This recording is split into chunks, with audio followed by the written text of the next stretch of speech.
From KTVN, this is 2 News Nevada, Morning Edition.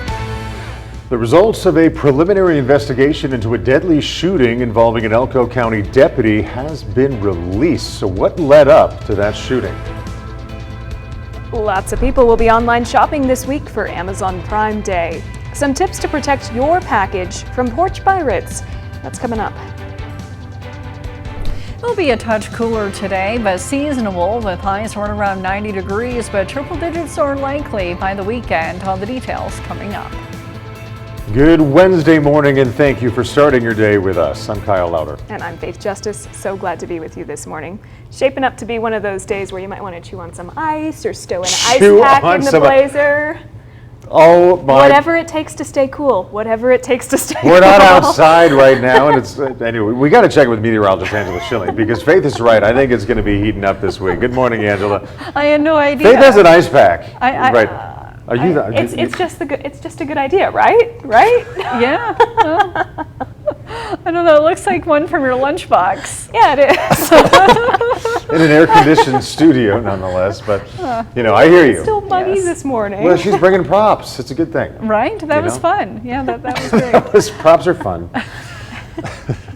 Sorry. I'm also really tired. But yeah, man. I mean, today it's going to feel like summer. Temperatures will be right around 90 degrees here, but it'll get even hotter by the weekend. A nice start to the day, though. 61 degrees at 8 a.m., 82 at noon, and 90 will be today's high. Actually, a little bit cooler this afternoon. Yesterday, we made it up to 96. And it's not only the heat today, but also the wind. So winds will be stronger today. We do have a red flag warning up for the eastern half of the state, so that includes Elko, Lander, Eureka County, White Pine County as well, parts of Nye County too. So anywhere in pink is included in this, and where you could see wind gusts near 40 miles per hour. The air is also still quite dry. Anything in orange would indicate really dry air that's coming up here from the southwest. We do have an area of low pressure over Northern California, but underneath it we have a lot of dry air. So a lot of blue sky again today. Not a lot of cloud cover out there, so a quiet forecast and a little bit cooler, but there will be more wind later this afternoon. Right now, though, winds are light, anywhere between 5 to 15, and temperatures are comfortable, anywhere between about 55 in Carson City to 60 out of the Reno Airport. I'll have a full year forecast coming up here in just a few minutes.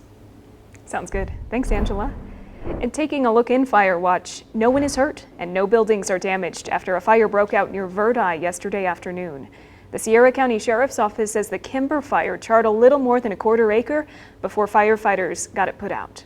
They're still looking into what started the fire. And meanwhile, crews are working to contain a blaze burning in Elko County.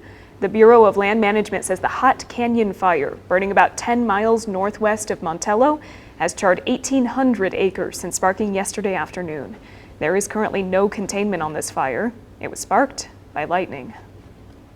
And the U.S. Forest Service is reminding the public to never leave campfires unattended. The Forest Service says over the holiday weekend, nearly 50 abandoned campfires were reported in recreation sites.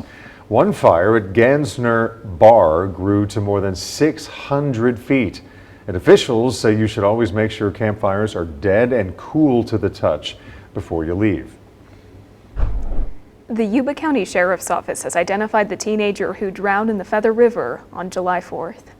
Deputies say after talking to witnesses, they've determined 16-year-old Nathan Drake of Marysville either drowned after entering the river with a friend or while trying to help a friend in the water. The river's depth and strong current kept Drake from being able to reach the riverbank safely. So we have new details for you in Crime Beat. All of the suspects connected to a deadly shooting at Ian Deutsch Park over the weekend have turned themselves in.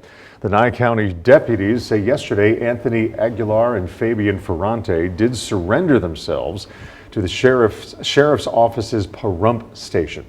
They say on Monday Carlos Blakely surrendered to detectives in Las Vegas. This investigation is still ongoing. We also have new details for you on a deadly shooting involving an Elko County deputy last month. Nevada State Police have released the results of their preliminary investigation. According to NSP, On June 25th, deputies responded to a home on Pickering Avenue in Spring Creek after a woman reported that her husband, later identified as 74-year-old Robert Crooks, was shooting through her bedroom wall at her.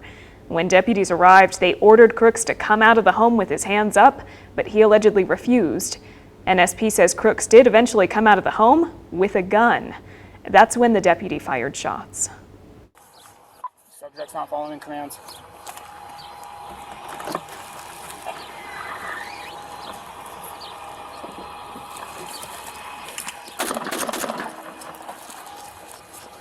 "23 shots fired. He came out with a gun."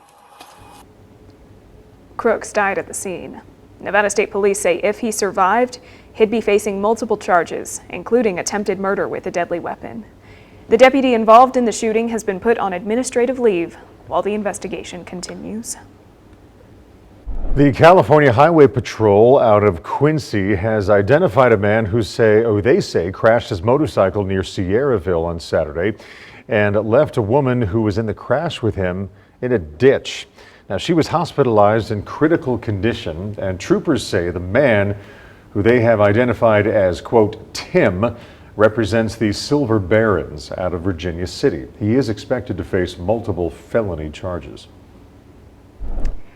With Amazon Prime Day now underway, Reno police are warning the community about porch pirates potentially trying to steal packages.